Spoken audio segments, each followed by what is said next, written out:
Punjabi radio USA पेश करता है अज दा दिन सिख इतिहास विच।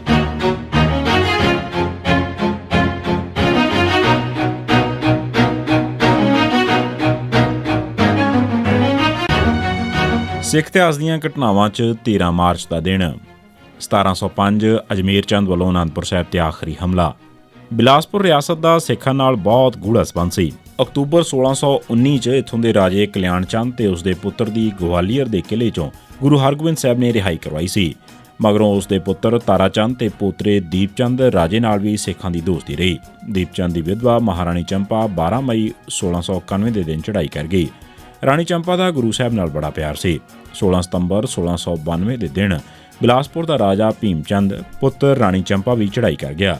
उसकी अंतिम रस्म 3 अक्तूबर 1692 के दिन सी।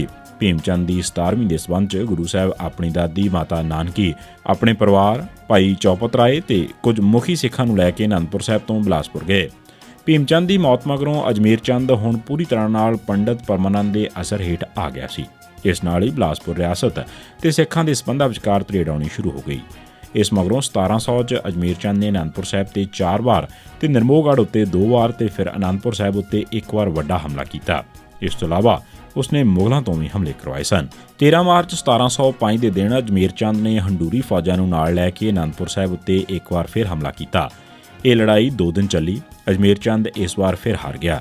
फिर 3 मई नूं उसने पक्का घेरा ही पा लिया सी, जिहड़ा 8 महीने जारी रहा सी ते 5-6 दसंबर की रात नूं गुरु साहब नूं आनंदपुर छड्डना पिया सी। 1759 सदीक बेग का आनंदपुर उत्ते हमला।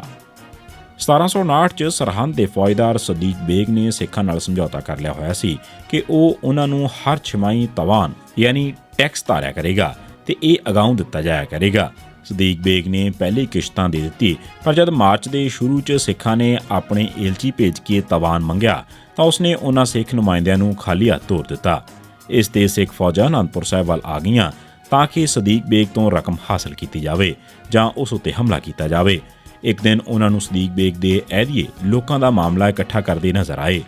सिखां ने उन्हों तो सारी रकम खो ली। जब इसकी खबर सदीक बेग नूं मिली तो उसने सिखां ते हमला करने का फैसला किया। सिख 13 मार्च 1759 के दिन आनंदपुर विखे होला महला मनाउण वास्ते इकट्ठे होए सन। सदीक बेग ने अचानक सिखां ते हमला कर दिता, जिस नाल बहुत सारे सिख परिवार मारे गए। होर तां होर जसा सिंह आलूवालिया आप भी बुरी तरह जख्मी हो गया। सदीक बेग ने सिखां ते हमला तां कर लिया, पर वह अंदरे अंदर डर भी बहुत रहा सी। उसने अपने वकील नूं जसा सिंह कोल भेज के मुआफ़ी मंगी ते अगे तो तवान सही समय ते पहुंचाउण दा वादा किया। ऊधम सिंह सुनाम ने जलियांवाले बाग च 13 अप्रैल 1919 नूं होए कतलेआम का बदला लैण वास्ते उदों दे पंजाब के गवर्नर माइकल ओडवायर नूं लंडन च गोली मार के मार दिता। पंजाबी सूबा बनाउण विरुद्ध जंग के ऐलान हेठ दहशतगर्दां ने 13 मार्च 1966 नूं भी जलूस कढे ते सिखां दे घरां, दुकानां ते गुरुद्वारिਆਂ ते हमले कीते। दहशतगर्द टोले पुलिस उत्ते भी हमले करते रहे।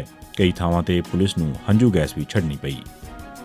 13 मार्च 1984 नूं नंगल नेड़े साबका मुख मंत्री दरबारा सिंह उत्ते एक बार फिर हमला होया, पर इस हमले चों बच गया। इस हमले के संबंध च एक सिख महेंद्र सिंह नूं गिरफ्तार किया गया। जलंधर च 12 मार्च नूं कतल होए वकील तरसेम प्रकाश का संस्कार 13 मार्च नूं किया गया। उसकी लाश पिछे जांदी भीड़ ने सिखां ते सिख अदारियां ते हमले कीते। इस भीड़ के अगे पिछे ते आले दुआले CRPF चल रही सी। उसके सामने ही रैणक बाजार च गुरमुख सिंह का मनजीत शो स्टोर लुट लिया गया। इमाम नासर मस्जिद नेड़े HS कुल्फी हाउस उत्ते पथरा किया गया। हरनामदासपुरा गुरुद्वारे ते हमला किया गया ते नाल चल रहे CRPF के दस्तिਆਂ ने इन्हां दहशतगर्दां नूं कुछ ना किया, सगों चुपचाप देखते रहे। 13 मार्च 1990 के दिन पंजाब पुलिस ने हरदीप सिंह दीपा वासी भागोवाल गुरदासपुर, जसपाल सिंह वासी मतेवाल गुरदासपुर नूं नकली मुकाबले शहीद किया। 13 मार्च 1991 के दिन पंजाब पुलिस ने जसा सिंह उर्फ छोटा MA वासी बलेहर, अमृतसर हरदेव सिंह देबा वासी फरंदीपुर नूं नकली मुकाबले शहीद किया। ਇਹ ਸੀ सिख इतिहास ਦੀਆਂ ਘਟਨਾਵਾਂ 'ਚ 13 मार्च का दिन।